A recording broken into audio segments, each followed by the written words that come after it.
I bow to the Almighty in my mind, speech and body. Vanakkam, a quick recap. We are learning the Ezhuthukkal of the Tamil language. They are classified into Mudal Ezhuthukkal or the foundation letters and the Sarba Ezhuthukkal or the dependent letters. The Mudal Ezhuthukkal are further classified into 12 Uyir Ezhuthukkal or the life letters and the 18 Mei Ezhuthukkal or the body letters. And we have seen all the 12 Uyir Ezhuthukkal. The Mei Ezhuthukkal or the body letters are of three types. They are the Vallinam or the hard consonants, the Mellinam or the soft consonants, and the Idayanam or the medial consonants. The 6 Vallinam Mei Ezhuthukkal are ik, ich, it, ith, ip, and itr, and we remember them with the mnemonic kasada tapara. The 6 Mellinam Mei Ezhuthukkal are ing, inj, in, ind, im, in, and we remember them with the mnemonic nga, nya, na, na, ma, na. The 6 Idayanam Mei Ezhuthukkal are e, ir, il, iv, il, il, and we use the mnemonic yarala, varala to remember the series. Today we will see how to put the Vallinam, Mellinam and the Idayana Ezhuthukkal in the Mei Ezhuthukkal Agaradi. The Mei Ezhuthukkal Agaradi is the order in which all the 18 Ezhuthukkal are arranged. Just as how we have A, B, C and so on in a particular order, we need to put our Vallinam, Mellinam and Idayanam series in some logical order. Now it would be helpful if by now we are able to recognize the name of the Ezhuthu by looking at the symbol. If not, by the end of today's session, I encourage you to get familiar with all the 18 symbols. There are 6 Ezhuthukkal in each series, 6 in Vallinam, Mellinam and Idayanam. And in this slide we see all the 6 Ezhuthukkal and how they are arranged in the order of the place of birth. Now, how can we put all of this together in one series? Should we place the Vallinam first and then the Idayanam and then the Mellinam in the decreasing order of intensity? Or should we place them in the increasing order of intensity? Or is there any other logic to put them together? Let's see what our ancestors did. They placed the hard consonants and the soft consonants first and the middle consonants in the end. Why? Some scholars say that this is done because the middle consonants or the medial consonants can be perceived as middle sounds only after knowing the hard and the soft extreme sounds. For instance, an orange is perceived as a medium-sized fruit only in comparison to a watermelon and a grape. Only when the two extremes are shown, the middle ground is perceived as middle. So for this reason, the medial sounds are placed in the end after the hard and the soft sounds. Also, we have seen how to use our natural instruments in pronouncing these Ezhuthukkal.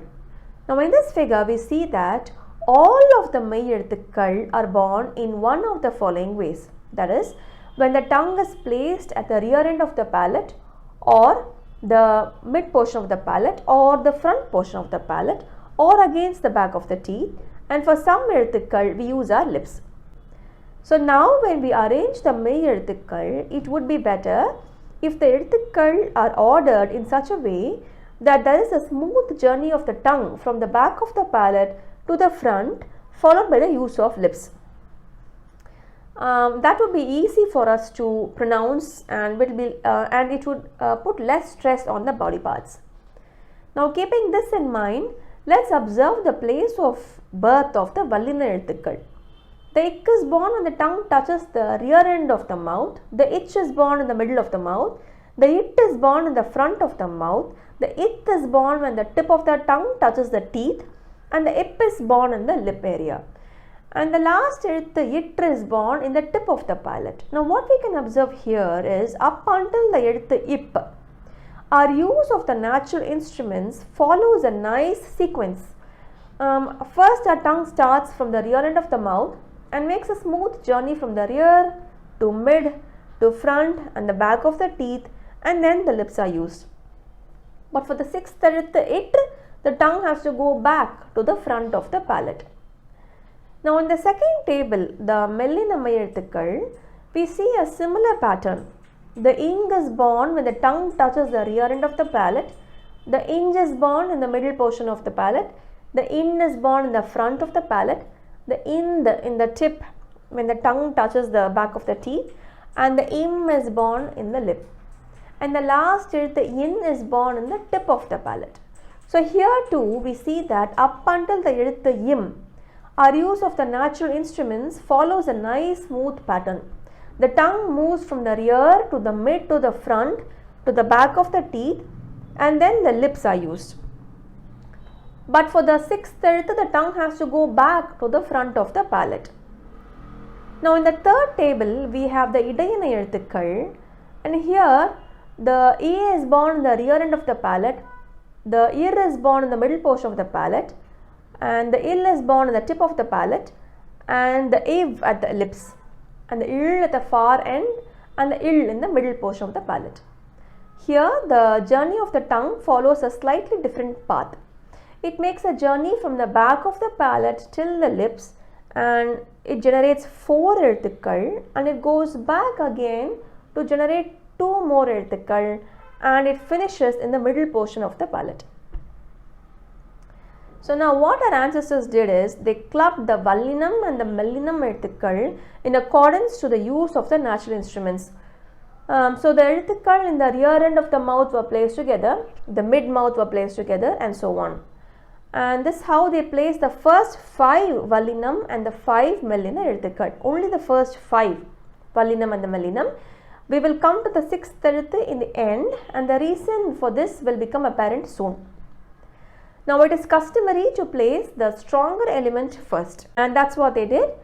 They placed the vallinam first and then the mellinam, like this: the ik followed by the ing, the ich followed by the inj, and so on. So now we have the first 10 மெய் எழுத்துக்கள் as ik ing, ich inj, it in, it ind, ip im. So now we have come to the lip as we stand at the ip im, and here they place the இடையினை எழுத்துக்கள் as it starts from the back of the palate. So now the tongue goes back as we say I, ir, il, iv, il, il, and now our tongue is resting in the middle portion of the palate, and here we will put our 6th vallinam and the 6th mellinam எழுத்து it in, as they are both born in the front portion of the palate.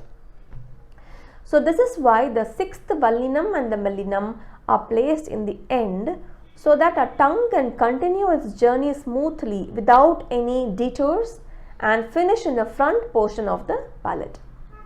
So in this way, in 3 sweeps of the tongue from the back of the palate to the front, we generate all the 18 மெய் எழுத்துக்கள். In the first sweep we have ik, ing, ich, inj, it, in, it, ind, ip, im. Now we go to the second sweep and we have I, ir, il, if. Third sweep il, il, it, in. And that's how the 18 மெய் எழுத்துக்கள் are arranged in the மெய் எழுத்துக்கள் அகராதி. Let's do the series one more time. Ik, ing, ich, inj, it, in, it, ind, ip, im, I, ir, il, iv, il, il, it, in. I believe this way of arranging the எழுத்துக்கள் in accordance with the natural flow of the tongue is comfortable and easy to remember. I find it very interesting that the creators of this language had a good understanding of the flow of the air and the movement of the body parts in creating the different sounds, and they use that knowledge to not only maximize learning but also to ensure a smooth use of our body parts. And that's a scientific approach to creating a language, and I love the thought process, and that's why I went into the details behind the ordering. Now for practical purposes, it is enough to just learn the sounds and the symbols and the sequence. It's not crucial to understand the details behind the ordering. So if you can just memorize ik, ing, ich, inj, it, in, and so on, that is more than enough. So with this session we come to the end of the மெய் எழுத்துக்கள், and we can start the உயிர்மெய் எழுத்துக்கள் in the next video. It is important to become thorough with the 12 உயிர் எழுத்துக்கள் and the 18 மெய் எழுத்துக்கள் in the sound and the written form before we move to the next topic. I have some simple exercises to test your understanding of the மெய் எழுத்துக்கள். Now in the first exercise, you need to identify the மெய் எழுத்து sound in the English words. I have a list of English words. Listen to the sound of the word and see if you can identify any மெய் எழுத்துக்கள் sounds. For example, in the first word cat, I can hear the it sound. So I will write the எழுத்து it against it. Some words don't have any மெய் எழுத்துக்கள் sound and some have more than one. In the second word without, I can hear the it sound and the it sound, and so I have the it and it against it. You can try for the rest of the words. Now in the second exercise, you have to match the sound with the symbol. In this exercise, I have a table which has the sounds in English on the left and the Tamil மெய் எழுத்துக்கள் on the right. See if you can match the sound of the English word to the corresponding மெய் எழுத்து. In the third exercise, you have to identify the வல்லினம் and the மெல்லினம் and the இடையின எழுத்துக்கள் in the words given. You may not be able to read the words now, and that's okay. See if you can just identify the மெய் எழுத்துக்கள். I have done the first one for you. In the fourth exercise, you have to fill in the blanks and complete the மெய் எழுத்துக்கள் series. This is pretty simple. Now I have my answers here and I will also make them available for download. Yours could be a little different depending on how you pronounce the words in the first exercise. So if you are quite comfortable with these exercises, you have mastered the மெய் எழுத்துக்கள் and we are ready to move to the next topic. I think we'll finish off here and I will see you all in the next video. Thank you. நன்றி வணக்கம்.